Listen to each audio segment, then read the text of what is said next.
Process costing chapter में हमने 3 topics में बात की थी। सबसे पहला टॉपिक था simple preparation of process account, बात खत्म।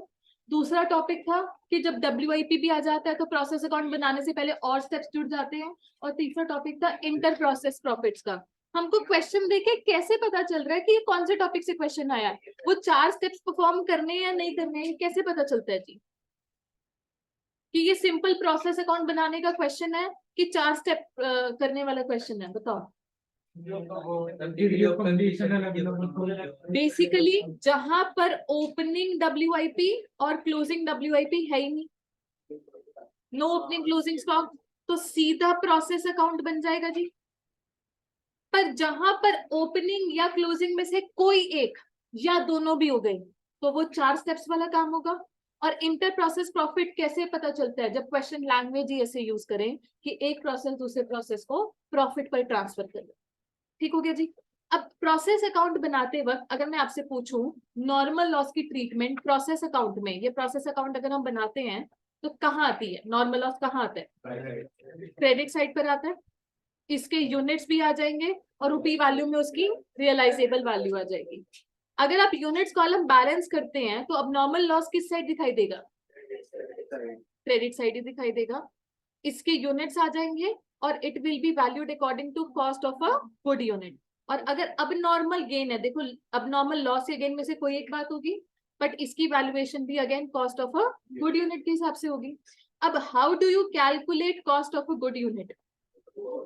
Total cost minus realisable value of normal loss units divided by total input minus normal loss units. बिल्कुल ठीक है जी। अच्छा, अगर आप नॉर्मल लॉस अकाउंट बना रहे हैं एंड उसके साथ साथ अब नॉर्मल लॉस भी है, कैसे काम करोगे? नॉर्मल लॉस और अब नॉर्मल लॉस, यहां से तो प्रोसेस से ट्रांसफर आ जाएगा क्रेडिट साइड में जो जो इनकी रियलाइजेबल वैल्यू है, रियलाइजेबल वैल्यू इस पर भी यहाँ पर इसकी जो रियलाइजेबल वैल्यू है, सो दैट अब नॉर्मल लॉस में अगर कोई बैलेंसिंग फिगर बचती है कहाँ ट्रांसफर हो जाएगी?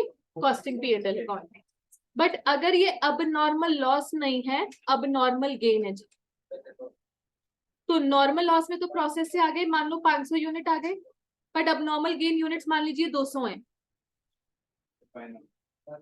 तो बाय कैश में 300 यूनिट की रियलाइजेबल वैल्यू आएगी, क्योंकि वो 200 यूनिट जो अब नॉर्मल गेन की है उनकी रियलाइजेबल वैल्यू तो गेन अकाउंट से ही एडजस्ट होगी, तो हेंस नॉर्मल लॉस से ये ट्रांसफर आएगा और जो वैल्यू बच जाएगी कहाँ जाएगी?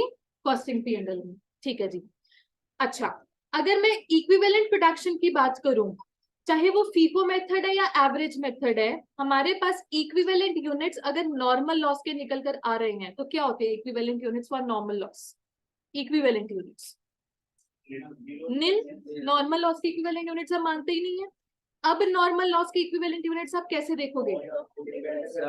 अगर यूनिट स्क्रैप की डिग्री ऑफ कंप्लीशन गिवन है तो उसके हिसाब से, इफ नॉट गिवन तो 100%।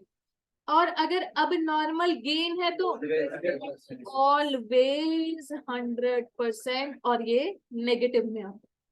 ठीक है जी।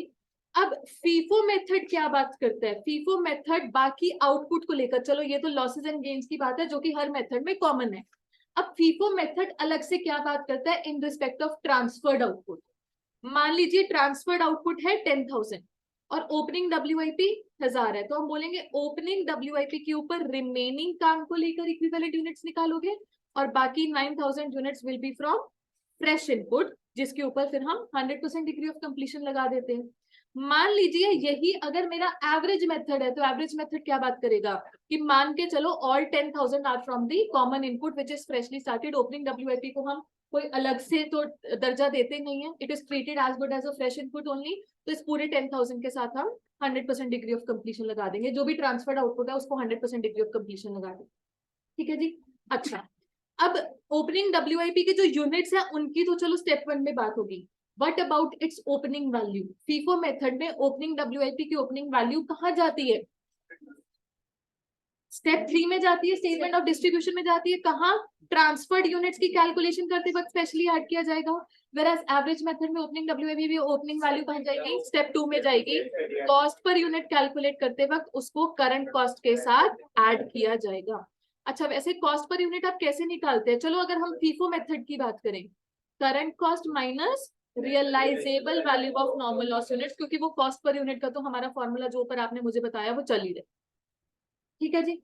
Apart from that inter process profit आपने कल ही सीखा है, वहां पर फॉर्मेट जो है उसमें यूनिट्स का कॉलम नहीं आता, क्या क्या आता है? Total cost and profit. तो यहाँ पर क्रेडिट साइड पर क्या रिकॉग्नाइज किया जाता है? नेक्स्ट प्रोसेस को जाता है, फिनिश स्टॉक को क्या जाता है? क्या जाता है? Transfer price. एक तरीके से जो कि इंडिविजुअल डिपार्टमेंट के लिए रेवेन्यू वैल्यू है, डेबिट में वो अपने खर्चे रिकॉर्ड कर रहे हैं तो डेबिट में ही वो रिकॉग्नाइज करते हैं अपना प्रॉफिट। ठीक है जी। अदरवाइज अगर ये इंटर प्रोसेस प्रॉफिट का क्वेश्चन नहीं है तो जो ट्रांसफर होता है क्रेडिट साइड पर वो एट कॉस्ट ही होता है, कोई प्रॉफिट नहीं कमाया जाता अगर ये कॉस्ट सेंटर्स हैं तो। ठीक हो गया जी। एनीथिंग एल्स जो कि दिमाग में रखने वाली बात हो इस चैप्टर में? लाइक आई सेड, प्रैक्टिस करके ही पक्का होता है rather than going through the just the concepts. Still कुछ और? डन कर सकते हैं इसको फिनिश? Very good.